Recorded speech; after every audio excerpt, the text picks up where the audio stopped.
가 치기도 합니다. 이 모습은 꼭 사진으로 찍어두세요. 해파리 번개 스프라이트는 지구 대기의 높은 곳에서 방출되는 전기입니다. 강력한 내우와 관련이 있지만 비와는 아무 상관이 없습니다. 이 스프라이트는 중층권 50에서 80km 상공에서 발생해요. 밤에 인공 조명으로 인해 이 희미한 번개를 보는 것이 훨씬 더 어려워집니다. 만약 그걸 발견한다면 작아 보일지 모르지만 폭이 50km를 훨씬 넘을 수 있어요. 붉은 스프라이트는 뇌운 위의 차가운 플라즈마 방출의 한 종류입니다. 폭풍 구름과 아래 땅 사이의 번개 전하의 균형이죠. 여러분이 좋아하는 도넛 모양으로 붉게 빛을 내기도 합니다. 스노우 도넛은 가장 희귀한 기상현상 중 하나로 모든 기상 조건이 완벽하게 충족될 때만 볼 수 있습니다. 로키 산맥과 같은 눈 덮인 산악지대에서 발견되는데 바람, 기온, 눈, 얼음, 그리고 습기가 함께 작용해서 이런 경이로운 고리가 형성됩니다. 땅의 얇은 층에 젖은 눈, 그 층 아래 얼음이나 가루는, 그리고 이 도넛을 언덕 아래로 눈덩이처럼 굴릴 수 있을 만큼 강한 바람이 필요합니다.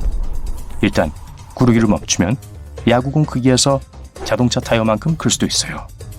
모든 것은 바람이 얼마나 강한가에 달려 있습니다. 새로 형성된 스노우 도넛은 오래가지 않습니다.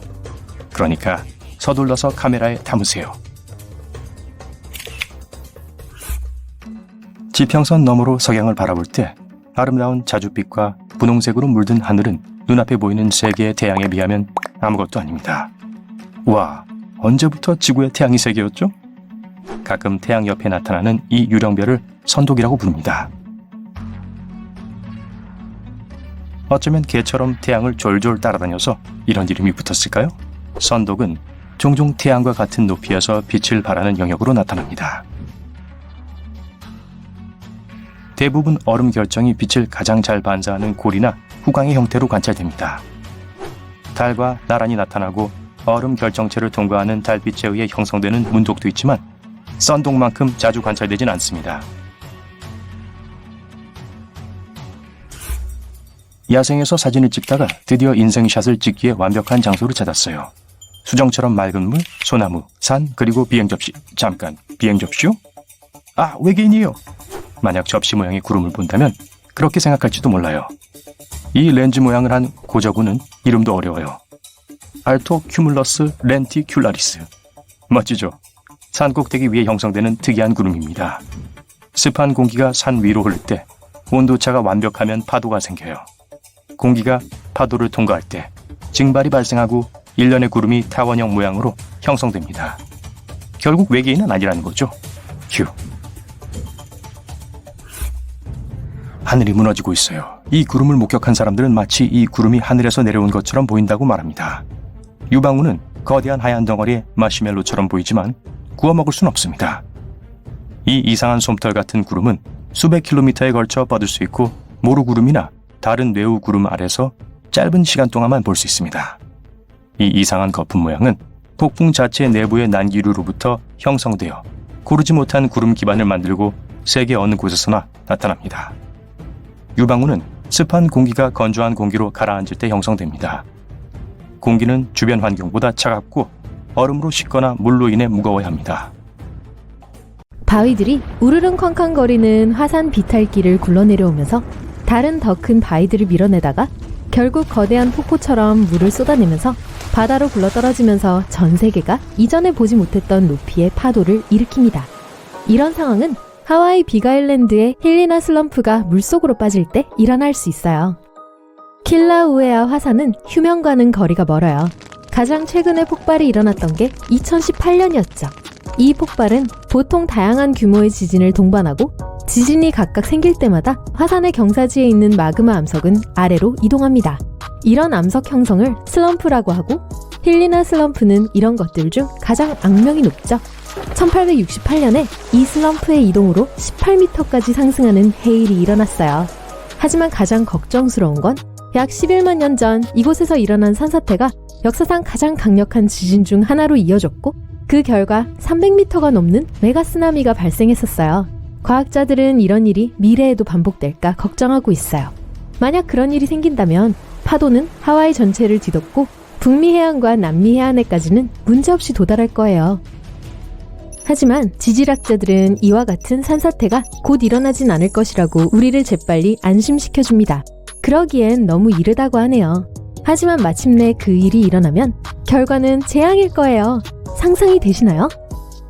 미 서부에 있는 옐로우스톤 국립공원은 눈부신 경치로 세계적으로 유명한데 특히 그 중심에는 화려한 그랜드 프리즈매틱 스프링이 있죠. 하지만 우리 모두 옐로우스톤이 무엇보다도 엄청난 칼데라라는 것을 알아야 해요. 기본적으로 잠을 자고 있는 초화산이란 거죠. 앞에서 봤던 킬라우에아와 같은 일반 화산과 초화산의 차이점은 초화산의 힘이 수천 배나 더 강하단 거예요. 수톤의 거대한 바위와 뜨거운 용암의 강을 분출하고 국가들로 하여금 몇 주 동안 비행기 여행을 멈출 수밖에 없게 만드는 화산재 구름을 뿜어내는 분출이 있다고 상상해보세요. 이제 그걸 1000배 곱해보세요. 옐로우스톤이 폭발하면 그렇게 되는 거예요. 처음에는 국립공원 한가운데에 있는 거대한 지역이 흔들리고 허물어졌다가 위로 메가톤급으로 폭발하게 됩니다. 용암이 흘러나오고 마그마 바위들이 워싱턴 DC의 약 절반 크기인 대략 100 스퀘어 킬로미터의 면적을 덮게 될 거예요. 하지만 가장 큰 위험은 화산재예요. 잿빛 기둥은 수킬로미터 상공에 솟아올라 바람에 의해 여러 방향으로 실려갈 거예요. 보통 폭발이 아닐 테니까요. 확산 범위와 피해도 평소보다 훨씬 클 거예요. 무겁고 두꺼운 화산재는 넓은 지역을 담요처럼 덮어서 농작물과 심지어 건물까지 파괴할 겁니다.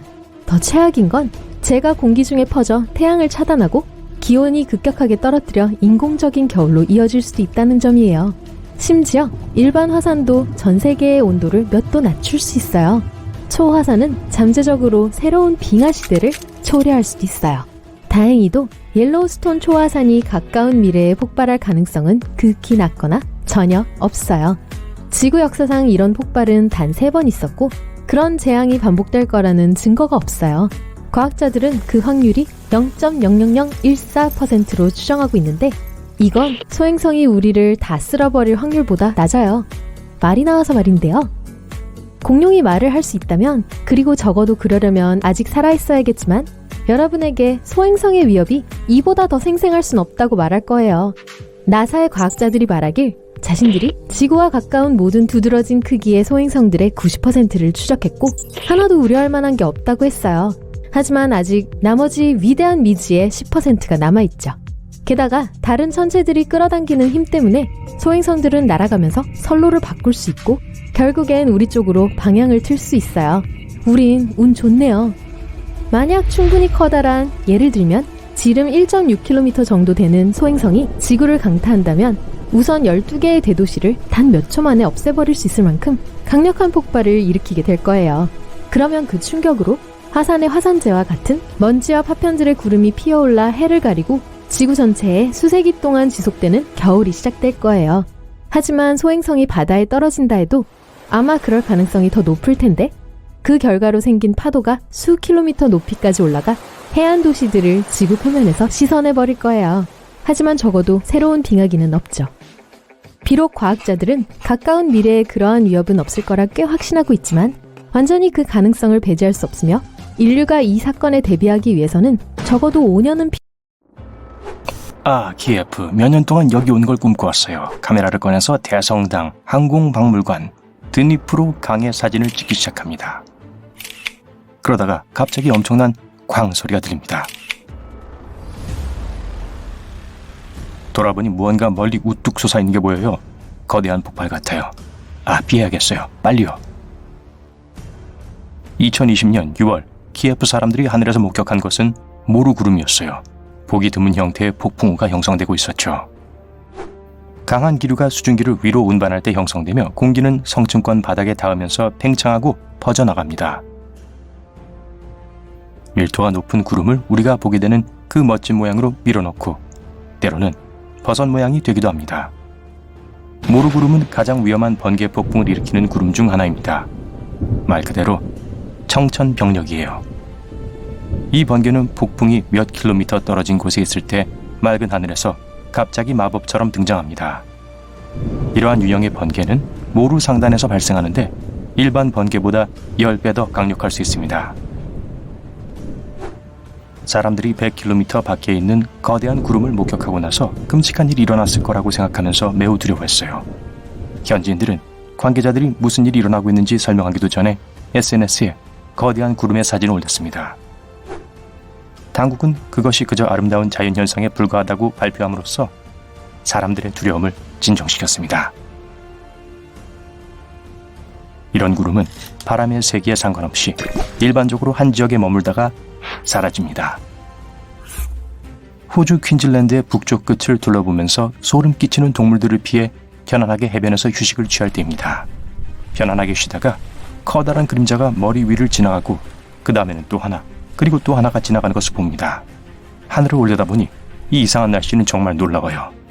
이 구름은 나팔꽃 구름이라고 불리는데 마치 거대한 튜브처럼 생겨서 하늘 가로질러 굴러가는 것처럼 보이는 매우 희귀한 형태의 구름입니다. 이 구름은 최대 1000km에 걸쳐 측정될 수 있고 심지어 큰 무리로 나타나기도 합니다. 이 현상은 상승 기류가 구름을 통과하면서 길게 말려있는 듯한 모습을 연출하고 뒤쪽에 더 차갑고 습기 찬 공기는 아래로 가라앉으면서 나타납니다. 2001년 7월과 9월 사이 남부 인도 사람들은 기록된 역사상 가장 이상한 기상현상 하나를 목격했습니다. 붉은 비가 내렸어요. 전형적인 폭풍우라고 생각했던 많은 사람들은 충격을 받았습니다. 빗물은 옷에 물이 들 만큼 진한 색이었어요. 다른 색깔도 있었는데 녹색, 노란색, 갈색 그리고 심지어 검은색도 있었어요. 장마철 중간에 붉은 비가 내리기 시작했고 몇 주 동안 주기적으로 내렸습니다. 연구원들은 이 특이한 비가 먼지나 해조류 때문에 이런 색을 띠게 됐다는 것을 발견했어요. 맛을 보려고는 하지 마세요. 과학자들은 어떻게 해조류가 저 멀리까지 올라가는지는 확신하지 못합니다. 그래서 이 현상이 약간 불안하게 느껴지죠. 피곤한 하루를 보낸 후 거품 목욕을 하면서 피로를 풀고 싶지만 욕조를 채우는데 너무 오래 걸린다고요? 방법이 있어요. 큰 폭풍우가 지나간 후 아무 해안가로든 가서 몸을 담그세요. 거품이 많은 조수는 한 장소에만 국한적으로 나타나지 않습니다. 세계 어디에서든 나타날 수 있어요. 바위투성이 해안선을 따라 일어날 가능성이 높아요. 샌프란시스코 해안, 북아일랜드, 호주의 물루라바 같은 곳이죠. 각 해안마다 바다 거품을 형성하는 조건이 다릅니다. 만약 유리잔에 바닷물을 떠서 자세히 관찰하면 그 안에 작은 입자들이 가득 차 있는 것이 보일 거예요. 식물, 화학물질, 그리고 많은 소금과 미네랄과 같은 것들이 거품을 만드는 완벽한 공식입니다. 필요하다고 합니다. 만약 지구 가까이 있는 큰 소행성이 갑자기 방향을 바꿔 우리를 향해 돌진한다면 우린 그걸 상대할 수 없을 거예요. 재난 영화 보고 싶은 사람 없나요? 하지만 훨씬 더 일어날 법한 재앙은 바로 우리 발 아래에 있어요. 캘리포니아의 산안드레아스 단층이죠.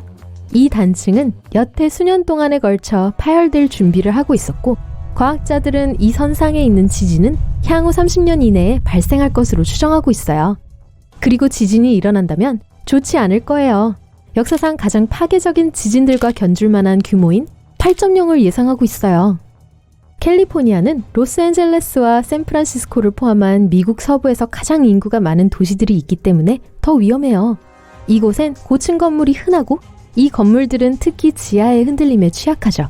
산안드레아스 지진은 도시와 시골 모두에 많은 피해를 입힐 수 있어요. 최악의 경우 집안이 부서져 건물과 농장을 파괴하고 풍경을 완전히 바꿔버릴 수 있어요. 그래도 여전히 과학자들은 앞으로 30년 동안은 이런 지진이 일어날 확률은 7%에 불과하다고 믿고 있기 때문에 우린 평생 높은 확률로 그런 걸 못 볼 가능성이 크죠. 그러나 전해 장소에 그리 멀지 않은 곳에 또 다른 지진 위험이 있어요. 칠레의 거대 지진이에요. 이 나라는 섭입대 바로 위에 있어요. 두 개의 지각판이 서로 만나 한쪽이 다른 판 아래로 들어가는 곳이죠. 이 만나는 지점에서 계속되는 움직임 때문에 긴장이 축적되고 그리고 일단 그 중압감이 너무 심해지면 엄청난 지진이 일어나요. 칠레는 최근 몇 년 동안 많은 지진을 경험했고 과학자들은 그게 이 지역에 정말 큰 지진을 준비하고 있는지도 모른다고 걱정하고 있어요. 과학자들은 세기가 끝나기 전에 대지진이 일어날 거라고 믿고 있으며 그것은 해안 지역에 대단히 파괴적일 수 있어요. 심지어 더 작은 지진도 서해안에 홍수를 일으킨 쓰나미를 일으켰는데 그와 같은 거대한 지진은 믿을 수 없는 높이의 파도를 일으키겠죠. 긍정적인 부분은 이제 칠레가 다가올 자연재해에 대비하는 법을 알게 되었고 지질학자들은 지진이 일어나기 전에 사람들이 대피할 수 있을 거라고 꽤 확신하고 있다는 점이죠. 1859년 9월 천문학자 리처드 캐링턴은 태양을 보고 있다가 갑자기 표면에서 밝은 불길을 보았어요. 그는 이 불길에 대해 기록해 두었지만 며칠이 지나서야 그게 얼마나 중요한 것이었는지를 깨닫게 되죠. 불길에서 나온 에너지는 지구에 도달해 직접적으로 강타하여 쿠바 상공에 북극강을 나타나게 했고 전 세계의 전신선들을 태워버렸어요. 이 사건은 캐링턴 이벤트라 불렸고 그건 바로 태양 폭풍이었죠. 그런 폭풍은 지구를 자주 강타해요. 하지만 어느 것도 캐링턴 이벤트만큼 강력하진 않았어요. 그 전에도 그 후에도 말이죠. 하지만 2012년에 천문학자들은 비슷한 태양 폭풍을 신고했는데 이 에너지가 우리 행성을 다시 한번 강타할 뻔했죠. 일주일만이라도 더 빨랐더라면 큰일 날 뻔했어요. 오늘날 인류는 삶의 거의 모든 부분을 전기에 의존하고 있고 강력한 태양 폭풍은 지구의 전자기장에 굉장한 문제를 일으킬 거예요. 모든 전자기기들은 정지하거나 누전될 거고 기본적으로 모든 걸 가동하는 거대한 변압기는 영원히 고장나버릴 거예요. 이걸 수리하는 데는 몇 년이 걸릴 거고 그런 엄청난 정전 수리 비용은 수조 달러가 들겠죠. 가장 최악인 건 과학으로는 태양 폭풍을 거의 예측하지 못한다는 거고 심지어 어떻게 미리 알았다 하더라도 우린 그걸 막을 힘이 없다는 거예요. 이 폭풍은 단 몇 초 만에 발생하고 소란을 일으키는 입자가 지구 대기에 도달하는 데는 약 8분이 걸리죠. 정전은 조금 더 늦게 일어날 거예요. 엄청난 양의 플라즈마 구름이 우리 행성에 도달한 하루쯤이나 그렇게요. 지금은 태양 폭풍을 막을 방법은 없어요.